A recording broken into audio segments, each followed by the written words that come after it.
मैंने आकर के पूछा, मैंने कहा और विकास के बारे में बताइए।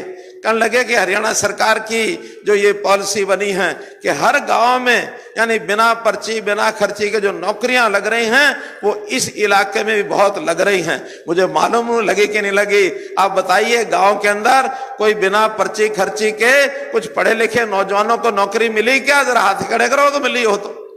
बहुत बहुत धन्यवाद। ये एक बहुत ऐसी बीमारी कांग्रेस के टाइम की हमने काटी है। वहां तो नौकरियां बिकती थी, बोली लगती थी कि पीएन की नौकरी के इतने पैसे, क्लर्क के इतने पैसे, सुपरिटेंडेंट के इतने पैसे, क्लास 1 के इतने पैसे, एचसीएस के इतने पैसे। ये पैसों से नौकरियां बिकती थी भाइयों बहनों। हमने हम सब की नाराजगी मोल ली। हमने कहा मेरे प्रदेश का पढ़ा लिखा जवान ये सबसे पहले नौकरी पाएगा, सिफारिश की नौकरी नहीं मिलेगी।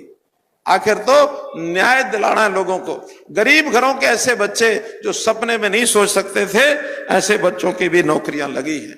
जहां तक किसान की बात है, हमने 14 फसलें ये एमएसपी पर खरीदनी शुरू की। जब बाजरा खरीदना शुरू किया तो पहले साल में ध्यान में आया कि हम बाजरा खरीद रहे हैं, अपने किसानों का हमको खरीदना है।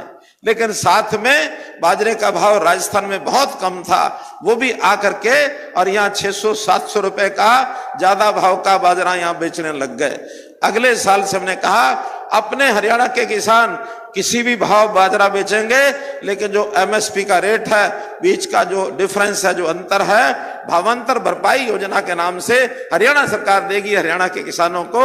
और हर बाजरे के किसान को, चाहे उसने घर में खाया है चाहे उसने बेचा है, जितना पैदा हुआ उस सारे को हमने और किसान को उसकी भरपाई ये हमने की है। मित्रों भाई बहनों, तो हमने किसानों के लिए बहुत काम किए हैं। किसानों का पैसा